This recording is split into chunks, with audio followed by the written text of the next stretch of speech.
Hai anak-anak, senang sekali bisa berjumpa dengan kalian. Dengan Bu Guru Mawar kembali, dan kali ini kita akan belajar bersama-sama untuk pelajaran IPA. Ya, anak-anak sebelum belajar mau ngapain kita? Iya, berdoa dulu dong Bu Guru, karena sebelum belajar kita harus minta hikmat Tuhan.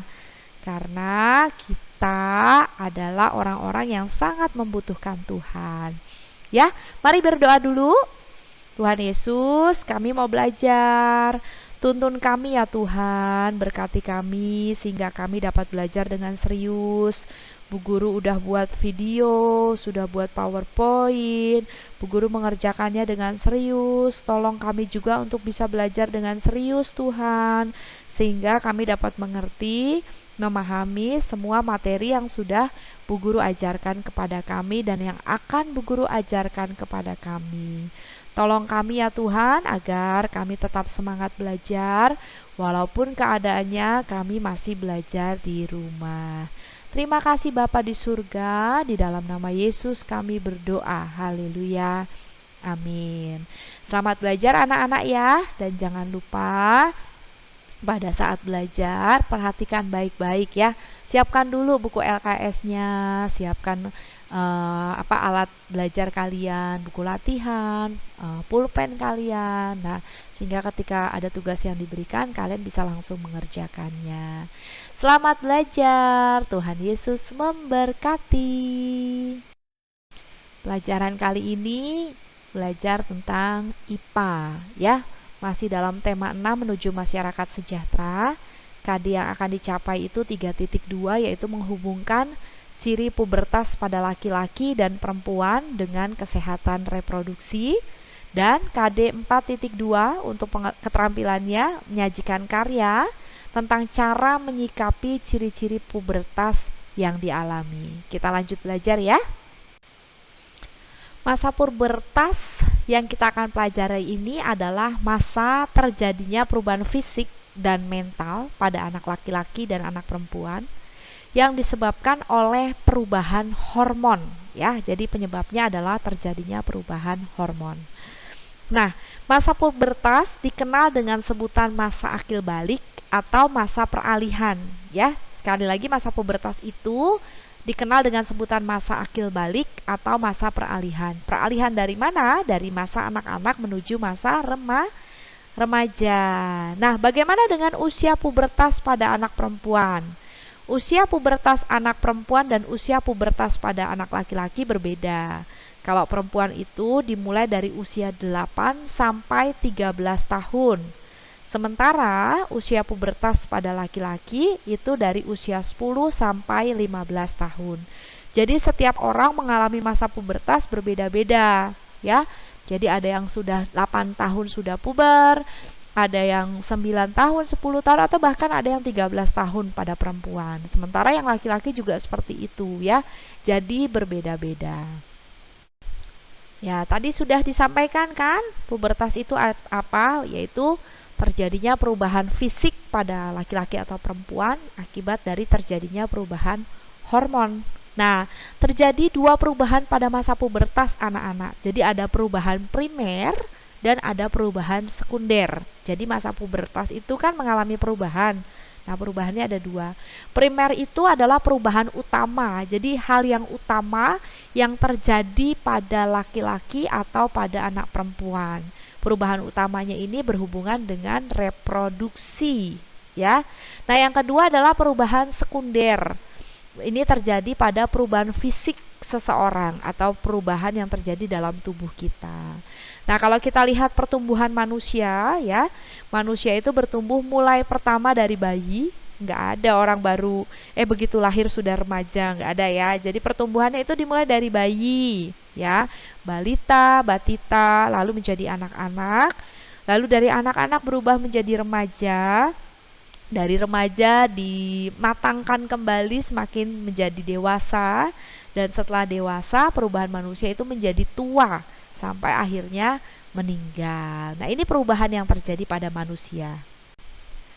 Sekarang kita pelajari dulu yuk perubahan primer pada laki-laki ya anak-anak ya.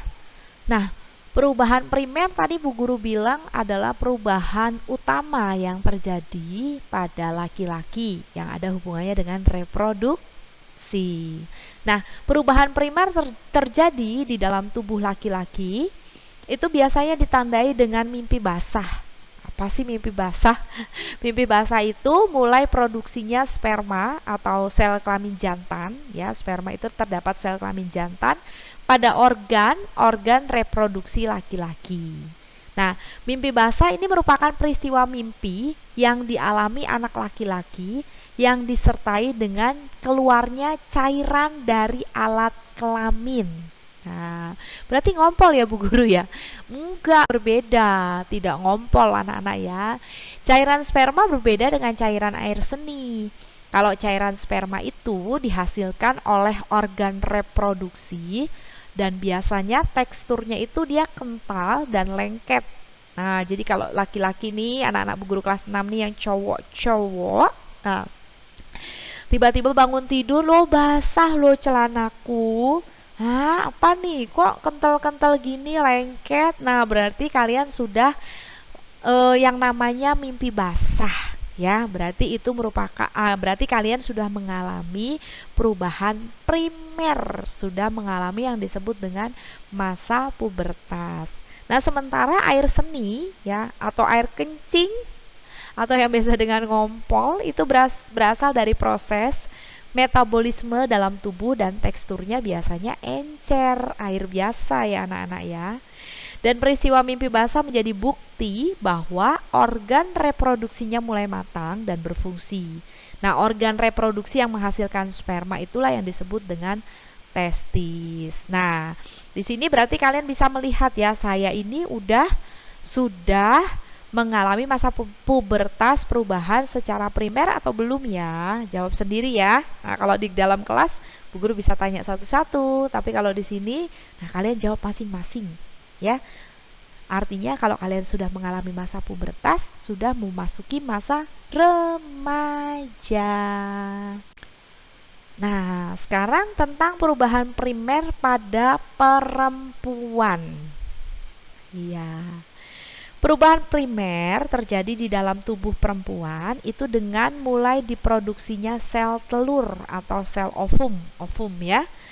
Kondisi tersebut ditandai dengan terjadinya menstruasi atau haid, datang bulan, DB, orang bilang datang bulan, haid, mens, dan lain sebagainya. Sebagai tanda bahwa sistem reproduksinya sudah aktif. Nah, menstruasi adalah keluarnya sel telur atau ovum yang tadi Bu Guru sebutkan yang tidak dibuahi bersama lapisan dinding rahim yang mengandung banyak pembuluh darah.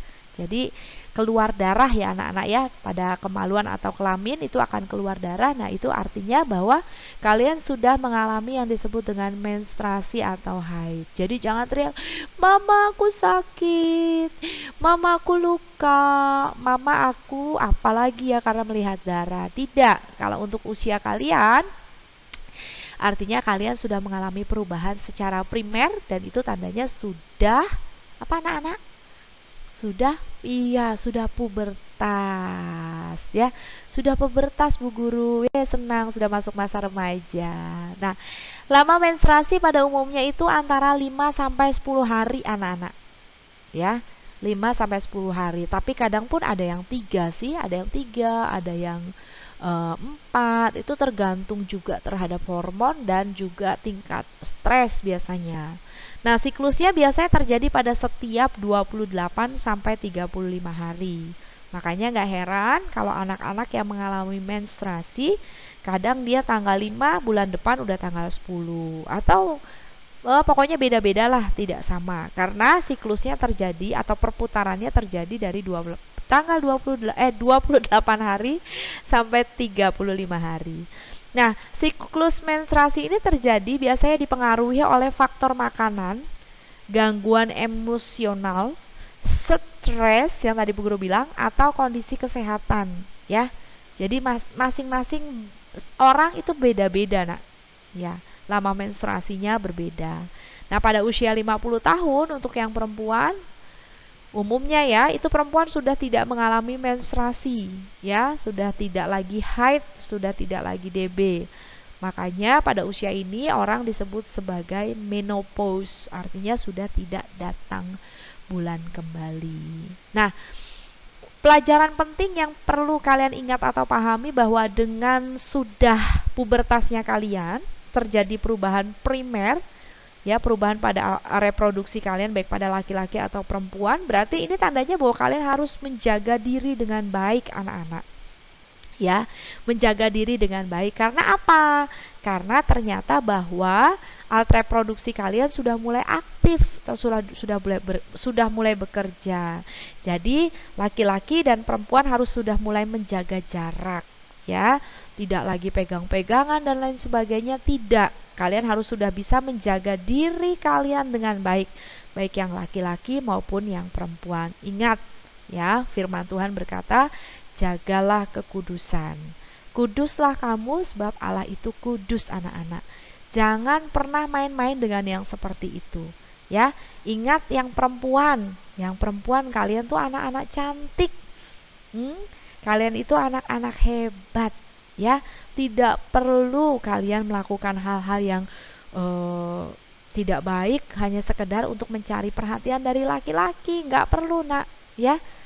Tidak perlu. Jadi bersikaplah sewajarnya, bersikaplah dengan baik. Oke? Semakin besar harus bisa menjaga diri dengan baik. Ada perubahan primer dan ada perubahan sekunder, ya, karena masa pubertas ditandai dengan dua perubahan. Perubahan sekunder itu terjadinya perubahan pada tubuh. Tadi Bu Guru sudah bilang kan. Nah, yang laki-laki perubahannya apa sih? Biasanya dadanya lebih membidang. Lalu biasanya tumbuh jakun. Nah, udah mulai tumbuh jakun nih. Yang cowok-cowok lihat nih, diraba coba udah ada jakunnya belum. Nah, lalu suaranya juga makin besar, membesar atau berat, ya. Ada juga yang orangnya berat suaranya. Halo, halo, apa kabar? Hai. Nah, gitu ya. Lalu tumbuhnya rambut di bagian tertentu. Mulai muncul jerawat. Nah, ada jerawat nih karena kulitnya mulai berminyak, anak-anak. Dan ototnya semakin menonjol. Makanya harus banyak olahraga nih masa puber kalian. Yang ingin tinggi, yang ingin sterek badannya, ayo banyak-banyak olahraga, ya. Banyak-banyak olahraga. Nah, perubahan sekunder yang terjadi pada perempuan itu apa saja, Bu Guru? Nah, biasanya kalau perempuan itu payudaranya mulai membesar, anak-anak. Tapi yang Bu Guru tahu bahwa perubahan payudara mulai membesar ini terjadi dari awal. Ya, kalau perempuan kan tadi dimulai dari usia 8 tahun. Jadi mulai sedikit demi sedikit mulai membesar. Yang kedua, pinggulnya udah agak lebar. Yang ketiga, suaranya melengking, nah, lebih menarik, nah, lebih seksi karena suaranya melengking. Lalu tumbuhnya rambut di bagian tertentu sama ya dengan laki-laki, ya. Lalu mulai muncul jerawat karena agak berminyak, kan kulitnya udah mulai berminyak, makanya jaga kesehatan kalian dengan rajin cuci muka, ya, supaya nggak banyak jerawatnya. Lalu yang terakhir dan mungkin masih banyak tanda-tanda lainnya, itu kulit menjadi lebih halus. Nah, ya. Nah, hal apa sih yang dapat dilakukan dalam masa pubertas? Nah, ini yang penting yang harus kalian pahami dengan baik. Yang pertama, dekatkan diri kepada Tuhan, ya. Firman Tuhan berkata bahwa hari-hari ini adalah hari-hari yang semakin jahat, anak-anak. Ada begitu banyak godaan, ada begitu banyak tantangan, ada begitu banyak cobaan. Apalagi kalian saat-saat ini sudah dipercaya untuk menggunakan fasilitas HP atau komputer, menggunakan internet, ya. Nah, akses dalam penggunaan internet kalau tidak diimbangi dengan rasa takut akan Tuhan, itu akan membawa kita jatuh ke dalam dosa. Ya, kenapa? Karena dari tayangan-tayangan YouTube yang ada, lewat tayangan-tayangan kita mudah sekali untuk masuk kepada hal-hal yang salah. Contohnya adalah pornografi. Bu Guru mau bilang sama kalian semua bahwa pornografi itu jauh lebih berbahaya dibandingkan orang kecanduan narkoba, anak-anak. Kenapa? Karena otak kalian itu yang akan dirusak. Ya, kalian pikir baik-baik. Ya, ada tempat rehabilitasi menangani orang-orang yang kecanduan narkoba. Tapi adakah tempat rehabilitasi kepada orang-orang yang kecanduan terhadap pornografi?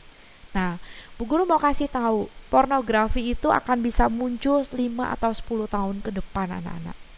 Jadi nggak usah coba-coba. Nggak perlu kalian lihat orang-orang yang pakaiannya seksi atau telanjang. Untuk apa? Hah? Kalau kalian mau lihat orang telanjang, kalian telanjang aja sendiri. Lihat diri kalian. Ya tapi itu nggak penting anak-anak. Karena setiap orang punya bagiannya masing-masing. Setiap orang sudah diberikan kepercayaan oleh Tuhan dengan tubuh yang menarik, tubuh yang indah. Jadi karena itu bagaimana caranya supaya saya tidak jatuh ke dalam dosa, Bu Guru? Bagaimana caranya supaya saya tidak tertarik dengan hal-hal yang demikian, Bu Guru? Caranya dekatkanlah diri kalian kepada Tuhan. Ya, percayalah bahwa tangan Tuhan itu yang akan menuntun kalian berjalan di dalam kebenaran. Percayalah bahwa tangan Tuhan itu sendiri yang akan menuntun kalian kepada jalan kebenaran, ya. Tuhan Yesus baik nggak anak-anak? Tuhan Yesus baik kan? Nah, karena Tuhan Yesus itu baik, Tuhan Yesus pasti akan menolong kalian, ya kan? Pasti Tuhan Yesus akan menolong kalian. Nah, hal yang kedua adalah mengisi waktu luang dengan hal-hal yang positif. Makanya tadi Bu Guru bilang, kalau ada punya banyak waktu, jangan sibuk dengan HP anak-anak, ya. Baik TikTok-kan lah, baik Facebook-kan lah, Instagram lah, game lah, dan lain sebagainya. Gak usah, gunakan waktu luang kalian dengan hal-hal yang positif. Nah, sekarang Bu Guru ajak kalian untuk berpikir. Kalau kalian bisa menatap HP, memegang HP, menggunakan HP, baik untuk apapun juga, untuk belajar, untuk main TikTok, untuk main game, dan lain sebagainya, itu perlu waktu berapa jam dalam satu hari? Nah, kalau kalian bisa habiskan 3, 4, 5, bahkan ada yang sampai 8 jam, Bu Guru mau tanya, sudahkah kalian baca Alkitab? Adakah waktu kalian untuk berdoa secara pribadi kepada Tuhan? Dalam waktu yang banyak yang kalian bisa habiskan dalam penggunaan handphone atau media internet dan lain sebagainya, banyak waktu yang kalian buang ke sana, sudahkah kalian berdoa untuk sekeliling kalian, untuk bangsa negara? Atau sudahkah kalian dengarkan khotbah, dengarkan lagu-lagu rohani? Atau waktu kalian habis untuk main game, waktu kalian habis untuk selfie, waktu kalian habis untuk main Facebook? Nah, coba diperhatikan dengan baik ya. Lebih baik mengisi waktu luang dengan hal-hal yang positif ya. Bu Guru pun sedang mengajarkan hal ini kepada anak-anak Bu Guru di rumah, darah daging Bu Guru, dan Bu Guru juga mau kalian juga sama anak-anak ya. Lalu yang ketiga, meningkatkan rasa percaya diri sendiri di hadapan banyak orang. Jangan minder, jangan malu, kalian hebat, kalian luar biasa. Ya, setiap orang punya kemampuan yang berbeda-beda, jadi harus percaya diri. Yang keempat, berbaur dengan teman atau orang yang lebih dewasa agar memperoleh wawasan. Ingat pesan Bu Guru bahwa harus membangun hubungan atau punya teman yang kerohaniannya lebih tinggi dari kalian. Ya, cari orang tua rohani, cari kakak rohani, kakak-kakak yang dapat membimbing kalian kepada hal-hal yang rohani anak-anak. Ingat, hari-hari ini hari-hari yang semakin jahat. Jadi kalian harus punya orang-orang yang dapat terus menopang diri kalian. Ya, lalu selalu berpikir positif, karena kalau kalian berpikir positif hasilnya pasti positif. Menjauhkan hal-hal yang menyebabkan stres. Ya, kalau kalian dekat dengan Tuhan pasti udah nggak akan stres. Yang ketujuh, mengisi kebutuhan gizi tubuh sesuai dengan porsi dan kesehatan. Ya, makannya nggak usah terlalu berlebihan. Jangan terlalu banyak makan makanan yang mengandung gula dan lain sebagainya. Kalian jauh lebih hebat dari Bu Guru ya. Jadi ayo kita sama-sama belajar yo untuk hal ini ya, dalam menyikapi masa pubertas yang sedang kalian alami. Nah, Bu Guru harap kalian semua mengerti sampai sini. Ini ada tugas pengetahuan. Mengerjakan LKS halaman 42 sampai 43 bagian 1 dan 2-nya saja. Lalu mengerjakan LKS halaman 78 sampai 79 bagian 1 dan 2-nya saja anak-anak. Kalau ada hal-hal yang kurang dipahami dari apa yang Bu Guru sampaikan hari ini, kalian bisa japri Bu Guru ya. Hubungi nomor-nomor di bawah ini. Nah, mana di bawahnya? Nggak ada. Hubungi nomor Bu Guru lewat WA ya. Boleh video call, boleh lewat chat, lewat voice. Nah, boleh juga, terserah lah, pokoknya bisa hubungin Bu Guru kalau ada yang tidak dimengerti. Ya, terima kasih anak-anak Bu Guru. Nah, Bu Guru sudah rindu dengan kalian nih untuk bisa bertemu. Ya, terima kasih karena kalian sudah mau belajar dengan baik bersama dengan Bu Guru. Terima kasih karena kalian mau berusaha menjadi murid-murid yang jauh lebih baik dari semester 1. Terima kasih karena kalian sudah berusaha untuk menciptakan nilai-nilai yang baik. Ingat, kumpulkan tugasnya tanggal 1 anak-anak ya. Jadi jangan lambat-lambat. Kalau kalian lambat kumpulkannya, nilainya juga kurang anak-anak, ya kan? Yang kumpulkan tepat waktu itulah yang mendapatkan nilai yang terbaik ya. Jadi jangan lambat-lambat. Oke, terima kasih sekali untuk waktunya, terima kasih sekali untuk kerjasamanya. Buat Bapak Ibu juga yang menyaksikan video pembelajaran yang saya bagikan, terima kasih sekali untuk kerjasamanya. Terima kasih telah menemani anak-anak belajar di dalam rumah. Sampai berjumpa kembali dalam video pembelajaran Bu Guru selanjutnya. Dan kalau Tuhan izinkan, kita akan bertemu di dalam kelas. Ya, sampai jumpa, salam sehat buat kita semua. Tetap jaga kesehatan anak-anak. Tuhan Yesus memberkati.